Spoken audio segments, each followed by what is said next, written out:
So, Kevin, not to harbor on conversations that may or may not have gotten stale, but I'm sure you saw Coach Rhule's response to the question about Scott Frost's comments regarding the job at Nebraska and, don't take the wrong job, that type of thing.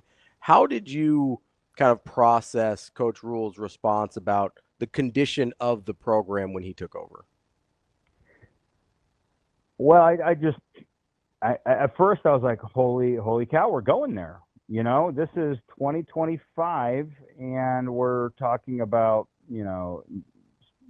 Matt Rhule's predecessor. And given the comments that Scott Frost made a few weeks ago, I was weirdly surprised that we're talking about that, and then I wasn't surprised because of the maturity Matt Rhule has and the empathy he showed toward Frost. It was very telling. It was very thoughtful. And to be honest with you guys, I was watching that comment live as he was saying it because we had our camera there in Las Vegas hooked up, and it was feeding into my office back in Lincoln. And so it wasn't like an hour later that I was reading the quote from, one of the reporters that was there. I was seeing it. And as he was continuing, and it kept going. Yeah. I think it was 4 minutes and 3 seconds.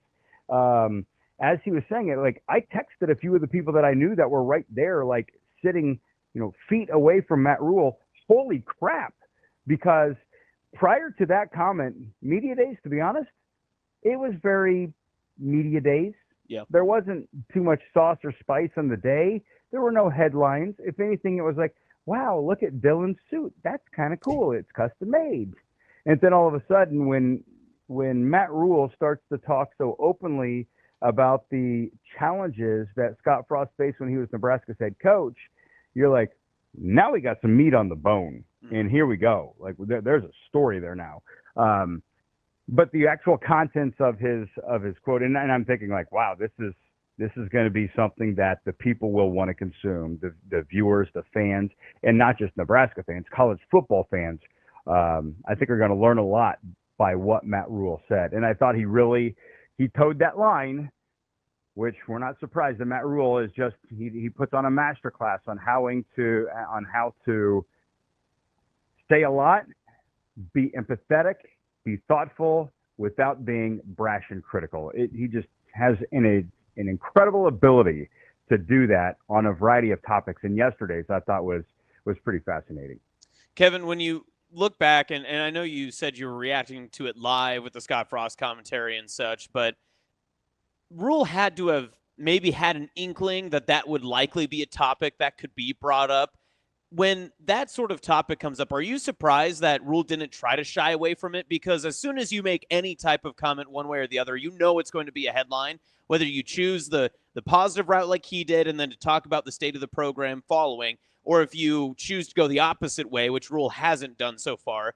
But are you surprised that he just keeps kind of attacking this type of commentary and the Frost commentary head on rather than just kind of shooing it away and just saying, hey, like I'm focused on the team now. I'm focused on what's for the future. Because it's easy, especially at Big Ten Media Days, just to say, hey, I'm just worried about my team right now.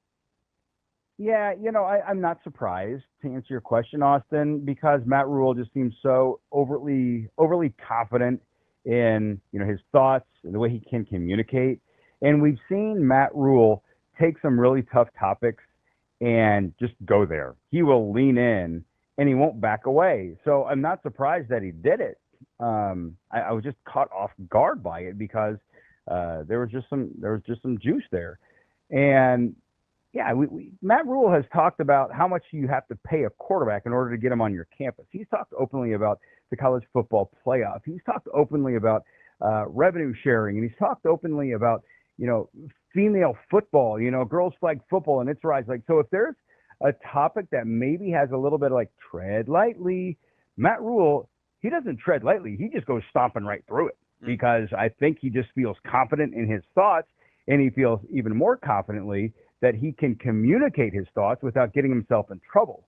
And that's what made yesterday so fascinating with the way that he addressed the Scott Frost thing. Kevin, as we kind of look around some of the other guys that talk for Nebraska, obviously a lot of the attention was on Dylan. I kind of tend to agree with you that not a ton was said outside of outside of what we heard from Coach Rhule. But did any of the players ring any bells for you? Anything you heard from them? Not really. The only thing that would maybe be slightly edgy is Dylan Raiola saying that Nebraska wants to win a national championship. But let's be honest here, guys. If Dylan Raiola says that, we want to win 7 games this year, we want to win 8 games, everybody's like, why are you setting the bar so low? Every quarterback's going to say that. Every player's going to say that they're shooting for the moon because, look at what Indiana did last year. They came out of nowhere and they make the college football playoffs. So, that serves as motivation for any player on any team that it could happen. So if there's one thing from a player that moved the meter, it's maybe Dylan Raiola confidently saying that this team is trying to win a national championship this year. But if you follow football and you understand the psyche of some of these 18 to 22, 23-year-olds, it shouldn't surprise you that they want to win a national championship and they think that it can happen, especially now with the college football playoff. Get in the playoff and anything can happen. Kevin, I kind of want to ask you just prior to Big Ten Media Days, we talked about it yesterday on the show with how the Husker road race went. And I'm not sure when you were saying, with your vacation, how it all lined up, if you were able to see some of, the clips and stuff that came out or had a reference as to how that went. But I was so surprised. I don't want to say surprised, but I was very intrigued as to how the character of the team revolves around an event like that with the Husker road race, because it's an annual event. It's one that is so near and dear to a lot of the families and the Husker football nation. But I was so impressed by some of the things that I just heard in public commentary and how the team interacted with fans. It felt so genuine and it felt so unique from other teams past, and not necessarily just under Rhule, but other teams itself. Have you gotten somewhat of a sense of what this year's team has bought into when it comes to some of the community relation and how this team relates back to the state and to the fans? Yeah, I think that event, the road race, it just continues to be more and more. It's bigger, and you're right, Austin. That's a great point. We need to stop and, yes, it's a 5K. Yes, it's a chance to be around the Nebraska players. That's not the attraction here. The attraction is that you get to help a greater cause, and the state is unified by Jack Hoffman and the Team Jack Foundation. And I really feel like people sign up for it. Yeah, they want to run. Yeah, they want to see the players. Yeah, they want to be at Memorial Stadium. But honestly, they want to support something that is so near and dear to the football program and to the entire state. And I really feel that this is a moment where the players, it's not self-promoting. I guess that's the point that you're making, is that I get the sense that the players are all there high-fiving the young kids and encouraging the runners as they hit the pavement outside of Memorial Stadium. And it's not about hey, I'm going to go out there because I'm a Nebraska football player and coaches say I should do that, or because, it's a chance for me to sign some autographs and spend a few hours. No, they want to make that a special event. They know that people are spending their time and their money to be out there. So I think that you're onto something there. That it's just, there's a deep purpose behind the Team Jack road race. And plus, I think that the timing of it is so perfect. If you do that thing in April, it's different than when you do it in July, because right now everybody's starting to flip the calendar from summer to the fall. And a lot of guys are here in their final phase of summer conditioning, getting ready for fall camp, which begins next week. And there's some enthusiasm. There's the pep in their step, and they get to be inside the stadium. So great call on that. And that road race, that is something really, really, really special that the football team is tied to. Yeah, I don't know. I disagree that I think July is a little too warm and too humid for me, but teach their own. Some people love their 5Ks and 85% humidity. I'm not one of them.